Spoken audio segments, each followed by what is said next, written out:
Most people like to wait for crisis or breakdown or trauma or disease or diagnosis to finally make up their mind to change. My message is, why wait? So you can learn and change in a state of pain and suffering, or you can learn and change in a state of joy and inspiration. I like the latter, and more people are getting that. So I don't really care, because people come to our events for all kinds of reasons. They're suffering from a disease, they have a mental health problem, they want to be richer, they want to be happier, they want to have a new job, a new career, a new relationship, they want to have a mystical experience, or they just want to prove to themselves they're creators and they're already affluent and wealthy in their lives, or happy in their lives. They just want more.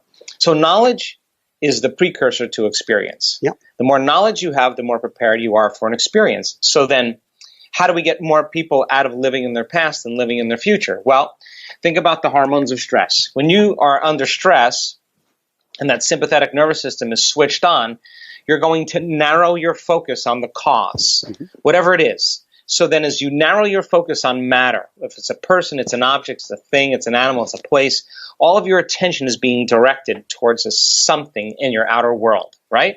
So then where you place your attention is where you place your energy. So the stronger the emotion you have to a problem in your life, or your ex, or a person, or your boss, or whatever, the more you're giving them your attention, which means where you place your attention is where you place your energy. You're giving your power away to that person, and that's available energy that you could be using to heal your body or design a new destiny. So then set a person down, because the change is to be greater than your environment, to be greater than all those conditions in your outer world, to be greater than your body, and to be greater than time. Sit them down. And say to them, okay, you've been narrowing your focus on everything material, converging your attention. Let's do the opposite. Let's diverge your attention. Let's open your attention. Instead of focusing on matter, focus on nothing. Open your awareness to the field, to space. And if you open your awareness to the field and space, in the beginning it takes a little practice, but when you begin to sense space, you're no longer thinking or analyzing. And if you're not thinking or analyzing, you start to change your brain waves and slow them down. So then if you keep doing this, sooner or later, you're going to take your attention off your body. And you're going to go from somebody to nobody. You're going to take your attention off the people in your life. And as you lower the volume to those emotions, you're going to go from someone to no one. If you take your attention off your cell phone, your computer, your car, all the things in your life, you're going to go from something to nothing. If you take your attention off where you're sitting, or where you need to be, or where you need to go, you're going to go from somewhere to nowhere. And if you take your attention off time, linear time, you're going to go from some time to no time. And that is the moment you get beyond yourself. And that is when you are passing through the eye of the needle. That is the door to the quantum field. That is the nexus of the quantum. And you can't enter that quantum field as a somebody. You can only enter it as a nobody. So when a person begins to get beyond themselves, the only thing they're left as is pure consciousness. They're left as an awareness. Aware that they're aware in infinite space. Now, the quantum field is an invisible field of information that transcends time and space. In other words, there's no people there, there's no bodies, there's no things, there's no places, there isn't even time. So take away the earth, take away the moon, take away the stars, take away the light from the stars, take away the galaxies, take away everything material. And what are you left with? Just an infinite space of nothing physical. That is the quantum field. But just because you can't see something doesn't mean it doesn't exist. So you can only experience that field with your awareness. Now, getting people to that elegant moment, we can only talk around. You have to practice doing it. And now I'm happy to say, after 6 years of laboring with people to get beyond themselves and to be able to slow their brainwaves down from that beta brainwave pattern, that high beta brainwave pattern, into alpha and theta, the whole purpose of meditation is to get beyond the analytical mind. And what separates the conscious mind from the subconscious mind is the analytical mind. So then, as people begin to slow down their brainwave patterns, they're actually entering the operating system, where all those hardwired attitudes and automatic habits and programs and emotional reactions and addictions exist. Now they can begin to make measurable changes.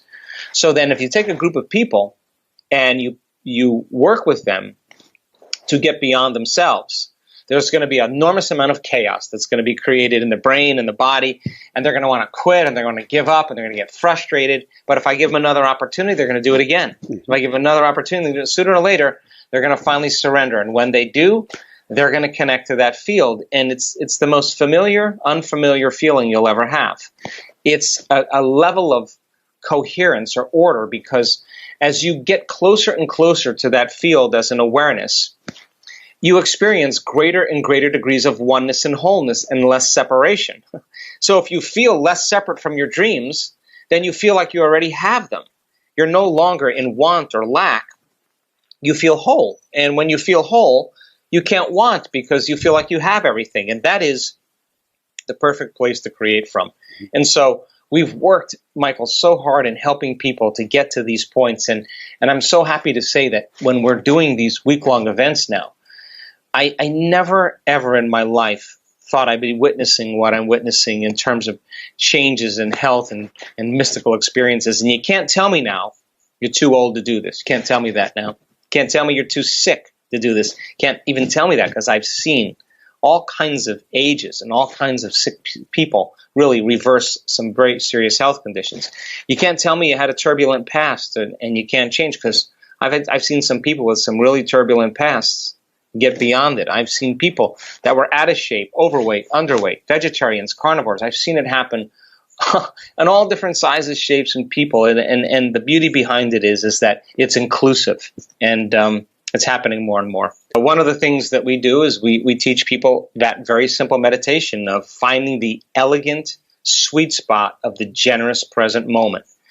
That when they get beyond their body, their environment, and time, and they become pure consciousness, they have to be in the present moment to do that. Now, there's a formula for that as well. And if you can go and check out some of the meditations, but we teach people the basis of how to get there. Heart coherence is another way to begin to slow your brainwave patterns down. When you're feeling with your heart, I always say the brain thinks, but the heart knows. Mm-hmm. When you're feeling with your heart and you're trusting the intuition of your heart, that's because your energetic field is tapping into information, and your heart becomes the compass for you to know. So then when you lead with your heart in your life, it's very different than leading from any other place. So if you're going to believe in a future that you're creating with all of your heart, it better be open and activated. So heart coherence is another way.